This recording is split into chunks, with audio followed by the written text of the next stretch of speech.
संस्कृतं प्रणमाम्यहं संस्कृतं प्रणमाम्यहं संस्कृतं प्रणमाम्यहं। काव्यप्रकाशकर्तारं काव्यशास्त्रे प्रतिष्ठितम् आचार्यं मम्मटं नत्वा काव्यलक्ष्ममयोच्यते काव्यलक्ष्ममयोच्यते। आज निज चैनल संस्कृत साधना में मैं डॉक्टर अक्षयवरनाथ तिवारी सुधीजनों का हार्दिक स्वागत करता हूँ। आज मेरे इस चैनल पर आने का और वक्तव्य देने का विषय है काव्य स्वरूप। सभी लोग परिचित हैं कि आचार्य मम्मट ने काव्य प्रकाश की रचना किया और इस ग्रंथ के अंतर्गत आचार्य मम्मट ने काव्य के विविधांगों पर प्रकाश डाला है। प्रथम उल्लास के अंतर्गत आचार्य मम्मट ने सबसे पहले मंगलाचरण, तदनंतर काव्य प्रयोजन, ततश्च काव्य हेतु और उसके बाद काव्य स्वरूप पर विचार किया है। आचार्य मम्मट के पूर्ववर्ती अनेक आचार्य हुए, उनका भी आचार्य मम्मट ने ध्यान रखा और आगे क्या इस पर संदेह प्रश्न हो सकता है, इस पर भी विचार करके आचार्य मम्मट ने एक समुचित रूप से काव्य के लक्षण को प्रस्तुत किया। आचार्य मम्मट ने काव्य के स्वरूप को इस प्रकार बताया है। तददोषौ शब्दार्थौ सगुणावनलंकृति पुनः क्वापि। यहाँ ध्यान देने योग्य बात है कि यह पंक्ति अभी जो मैंने पढ़ा, यह कारिका नहीं है।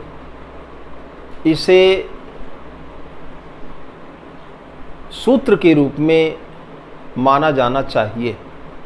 आचार्य मम्मट ने जो काव्य प्रकाश 10 उल्लासों में लिखा है, इसके चतुर्धा स्वरूप प्राप्त होते हैं। कारिका और कारिका की गद्य में व्याख्या, वृत्ति जिसको बोलते हैं। एक पंक्ति के जो इनके भाग हैं वे सूत्र हैं और पदे पदे इन्होंने उदाहरणों को दिया है। तो कारिका, सूत्र, वृत्ति और उदाहरण। आचार्य मम्मट ने 142 कारिकाओं का प्रयोग अपने काव्य प्रकाश में किया है और 212 सूत्र उसमें प्रतिष्ठित हैं और कुल उदाहरणों की संख्या लगभग 600 है। आदरणीय आचार्य महोदय ने अपने काव्य स्वरूप का जो विवेचन किया है वो अपने में मौलिक है। हम लोगों को ऐसे आचार्य पर गर्व है, आपको भी गर्व करना चाहिए। हम जितने लोग हैं संस्कृत वाले विशेष करके, कि ऐसे हमारे पूर्वज हुए हैं जिन्होंने एक ऐसा ग्रंथ काव्य प्रकाश के रूप में दे दिया जिसमें काव्य के अनेकानेक अंगों के ऊपर प्रकाश डाला गया है। कितना परिश्रम किया होगा हमारे पूर्वजों ने, आपके पूर्वजों ने, इसलिए वो प्रणाम के योग्य हैं। तो आचार्य मम्मट ने जब ये काव्य का स्वरूप दिया, तददोषौ शब्दार्थौ सगुणावनलंकृति पुनः क्वापि। यहाँ ध्यान देने वाला तथ्य है कि पुनः क्वापि, पुनः ना के आगे विसर्ग है और क्वापि इस पद के आरंभ में का है। और संस्कृत सुधी जन जानते हैं कि का और खा के पहले यदि विसर्ग आता है तो उसका उच्चारण आधे विसर्ग के रूप में माना जाता है और उसे जिह्वा मूलीय कहा जाता है। कखा इति कखाभ्याम प्रागर्ध विसर्ग सदृशो जिह्वा मूलीया। इसलिए इसका उदाहरण भी ऐसे किया जाएगा कि पुनः क्वापि, रगड़ के नहीं कहेंगे कि पुनः क्वापि, ऐसा नहीं कहेंगे, पुनः क्वापि। और मैं तो पूर्ण मन से साधुवाद देता हूँ सर्वज्ञ भूषण जी को, जिनको मैंने सुना और बड़ी प्रसन्नता हुई कि हमारे संस्कृत परिवार में एक ऐसा यथा नाम्नि तथा गुणे व्यक्ति उत्पन्न है। और हमारी शुभकामना है कि सर्वज्ञ भूषण जी दिनों दिन उन्नति करते जाएं, कर भी रहे हैं।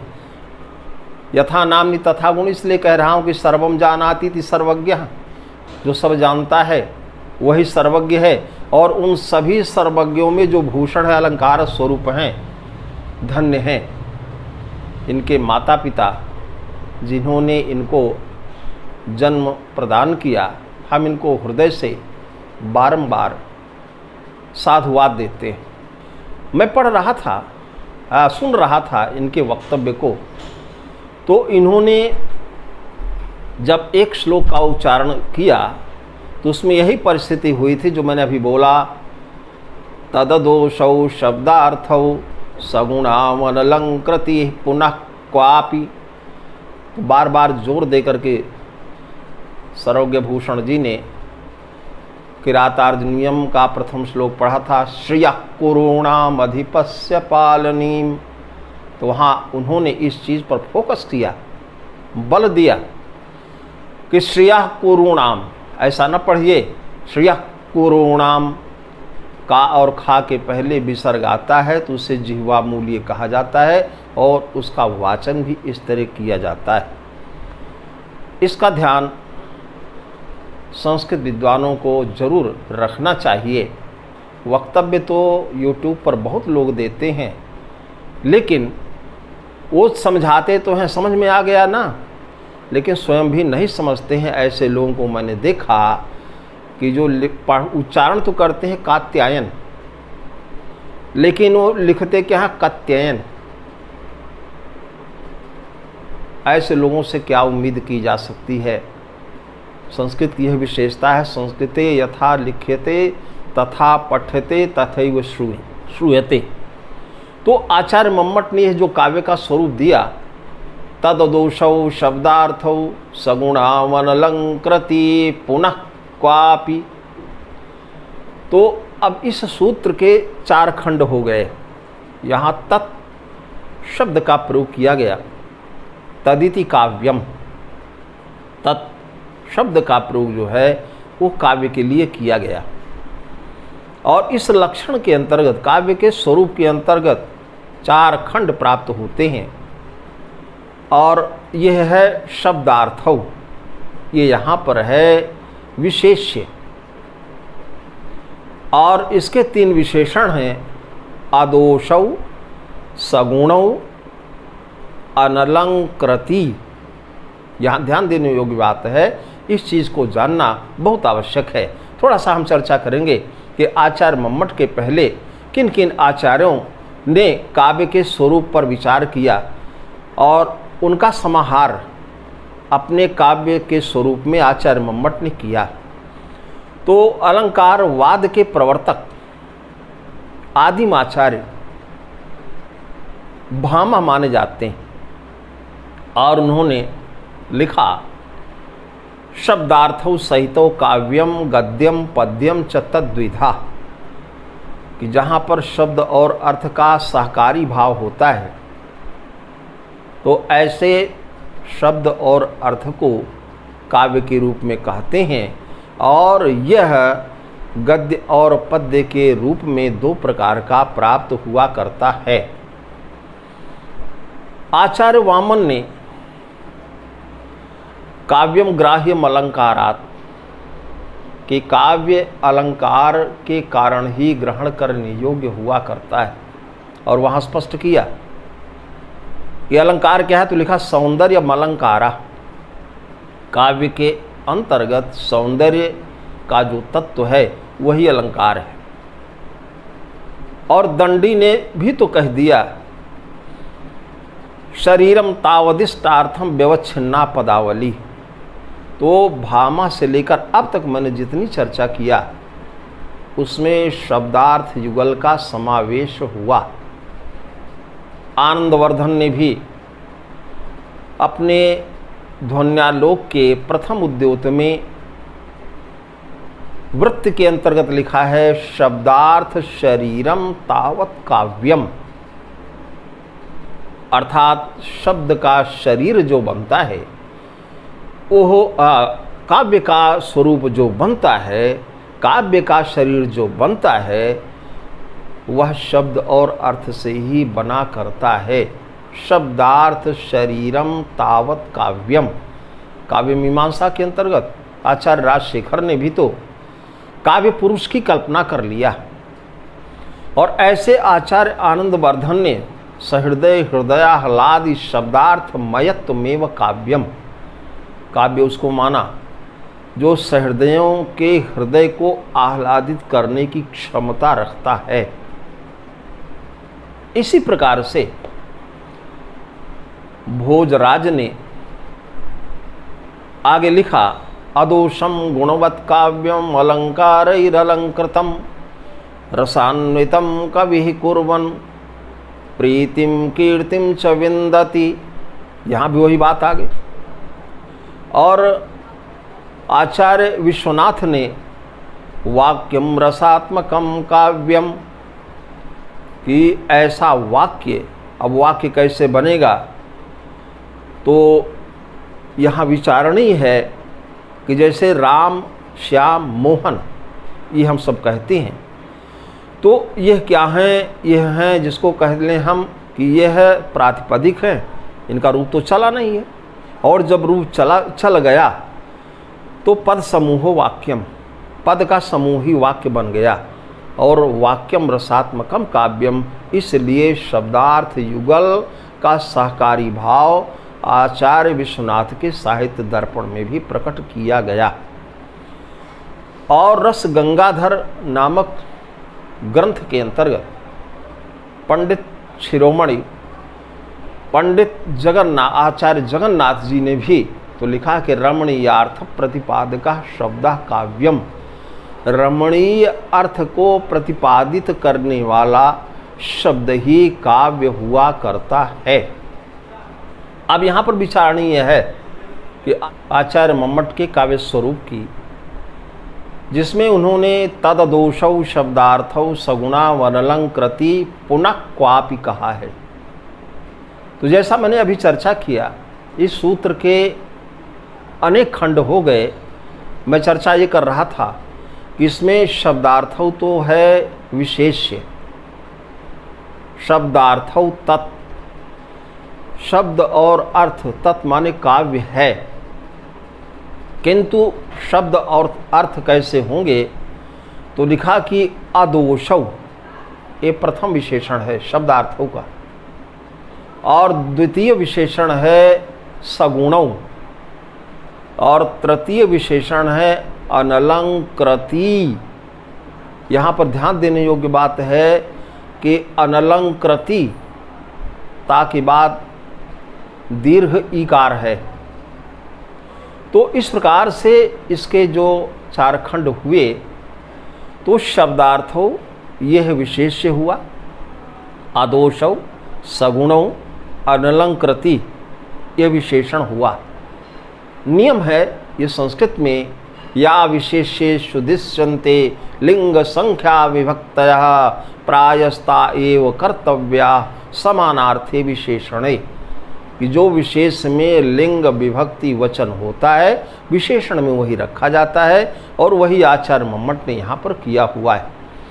अब यहाँ पर जो 4 यही खंड हैं इन्हीं का ही विवेचन कर दिया जाए तो आचार्य मम्मट के द्वारा लिखित इस काव्य के स्वरूप का विवेचन हो जाएगा, इसकी व्याख्या हो जाएगी। तो आपने माने आचार्य मम्मट ने शब्दार्थौ कहा, शब्दार्थ युगल को ही काव्य के रूप में स्वीकार किया। ऐसे शब्दार्थ जो एक दूसरे का सहयोग किया करते हैं, सहकारी भाव हुआ करता है, शब्द अर्थ का सहयोग करता है और अर्थ शब्द का सहयोग करता है, तभी काव्य का निर्माण होता है, तभी काव्य बन सकता है। इसलिए आचार्य मम्मट ने यहाँ पर शब्दार्थों को काव्य के स्वरूप के रूप में विशेष रूप से विशेष का स्वरूप प्रदान किया। और इसमें अदोषौ ये प्रथम विशेषण है। तो कैसे शब्द और अर्थ होंगे, तो अदोषौ माने शब्द या अर्थ जो होंगे वो दोष रहित होंगे। यदि यह तथ्य मान लिया जाए तो संसार में ऐसा कुछ भी नहीं है जहाँ दोष न हो। न्यूनाधिक रूप में दोष और गुण हर में हुआ करता है। तो जब कोई कवि काव्य का निर्माण करेगा तो कारण के गुण या दोष कार्य में भी परिणत हो जाते हैं। तो जो कवि होगा जो उसका दोष या गुण होगा उसके काव्य में भी तो चलाएगा। इसलिए इस संसार में ऐसा कौन सा ऐसा काव्य होगा जिसको कि हम ऐसा मानेंगे कि वो शब्द और अर्थ ऐसा है जिसमें दोष ना हो, तो ये संभव नहीं है। इसलिए आचार्य मम्मट के कहने का आशय यह है कि यहाँ अदोषौ कहने का अर्थ ये है कि जो काव्य के अंतर्गत विघातक तत्व जैसे च्युत संस्कृति इत्यादि दोष हैं वो नहीं होते हैं, तब उसको काव्य को मानने में हमें कोई आपत्ति नहीं होनी चाहिए, आपको कोई आपत्ति नहीं होनी चाहिए। सबको काव्य को माना ही जाना चाहिए, सबको उस काव्य को स्वीकार करना ही चाहिए। लिखा भी गया है कि अगर कोई रत्न कीटानुविद्ध है तो जैसे वो रत्न ही कहा जाता है। कोई कीड़ा कोई कीट है और कीट के द्वारा अनुविद्ध रत्न है तो कीड़ा चाहे अंदर पैदा हो जाए खोखला कर दे और चाहे ऊपर से कीड़ा लग जाए लेकिन वो रत्न ही तो रहेगा। उसी प्रकार से साधारण सामान्य च्युत संस्कृति इत्यादि दोष रहने पर भी वो काव्य माना जाएगा, वो काव्य की सत्ता को स्वीकार करेगा। तो लिखा गया है कीटानुविद्ध रत्नादि साधारण्येन काव्यता दुष्टेष्वपि मता यत्र रसाद्यनुगम स्फुटः, उसे काव्य माना जाएगा। और फिर अगला विशेषण है सगुणौ, ऐसे शब्दार्थ युगल या ऐसे शब्द और अर्थ जो गुण से युक्त होंगे।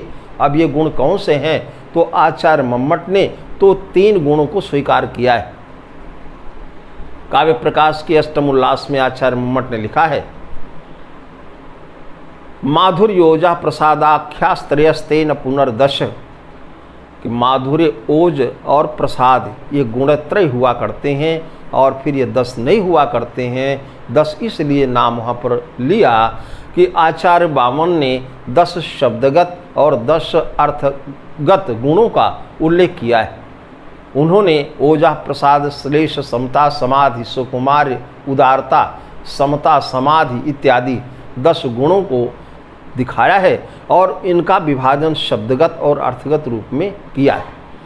तो आचार्य मम्मट ने 3 ही गुण माने और उन्हीं माधुर्य, ओज और प्रसाद में आचार्य वामन के अन्य गुणों का अंतर्भाव करके दिखाया कि इसमें अन्य अलग से कुछ मानने की आवश्यकता नहीं है, स्वीकार करने की आवश्यकता नहीं है।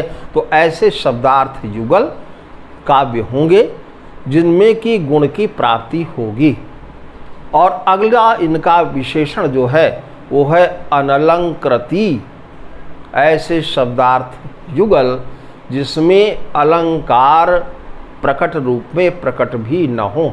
यहाँ जो नयर्थक न के अर्थ में यहाँ जो प्रयोग किया गया है, अनलंकृति का प्रयोग किया गया है, तो अलंकृतिर अलंकारा, अलंकृति क्या अलंकार है, और ना अलंकृति ही अनलंकृति। लेकिन यहाँ पर द्विवचनांत प्रयोग किया गया तो हो गया अनलंकृति पुनः क्वापि। तो आचार्य मम्मट ने वहाँ पर स्पष्ट कर दिया है कि क्वापि तनेने तदाह यत्र सर्वत्र सालंकारो क्वचित स्फुटालंकार विरहे न काव्यत्व हानि।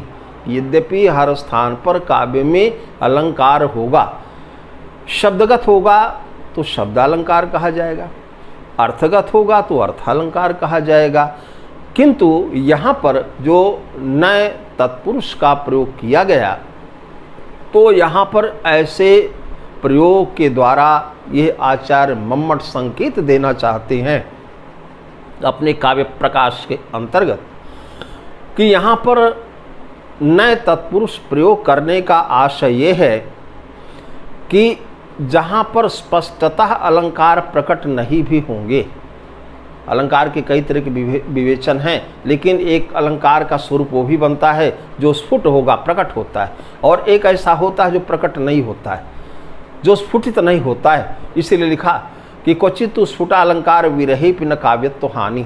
तो अदोषौ सगुणौ अनलंकृति शब्दार्थौ तत्, ये काव्य का लक्षण बन गया। और आचार्य मम्मट ने कश्मीर के कवित्री शिला भट्टारिका के एक उदाहरण को यहाँ पर प्रस्तुत किया है, और वो हम पढ़ने चल रहे हैं, और वह काव्य के स्वरूप के रूप में प्रकट किया गया है। वहाँ पर किसी भी प्रकार से प्रथम दृष्टया अलंकार प्रकट नहीं होता है। मैं पढ़ रहा हूँ, यह कौमार हरह स एव हि बरस्ता एव चैत्र क्षपास ते चोन्मीलित मालती सुरभयः प्रौढ़ा कदम्बानिलाः सा चैवास्मि तथापि तत्र सुरतव्यापारलीला विधौ रेवारोधसि वेतसि तरुतले चेतः समुत्कंठते, चेतः समुत्कंठते। यहाँ पर किसी नायिका का वर्णन किया है, और वह नायिका जो है वो चतुर्थ पंक्ति में ध्यान दीजिएगा, रेवारोधसि वेतसि तरुतले चेतः समुत्कंठते सुरतव व्यापार लीला विधौ। तो चित्त में उत्कंठा नहीं हो रही है, भारी भांति उत्कंठा हो रही है। और वहाँ पर कवित्री ने लिखा है, और नायिका अपनी बात कर रही है कि यह कौमार हरह, जिसने हमारे कौमार का हरण किया, स एव हि वरह, वही हमको वर के रूप में प्राप्त हुआ, ता एव चैत्र क्षपाह, क्षपा रात्रि, चैत्र क्षपा चैत्र महीने की रातियाँ या रातें, और चैत्र महीने की रातें भी वही हैं जो आज हुआ करती।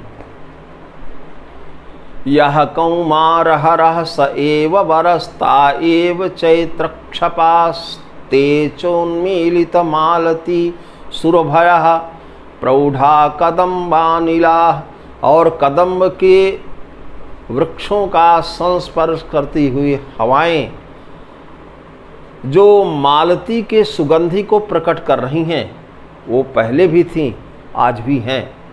सा चैवास्मि, और मैं भी वही हूँ जो पहले थी, आज भी वही हूँ। सा चैवास्मि तथापि तत्र सुरतव व्यापार लीला विधौ, लेकिन फिर भी सूरतजन्य व्यापार और वेश रचना आदि विधि में इस बेतसी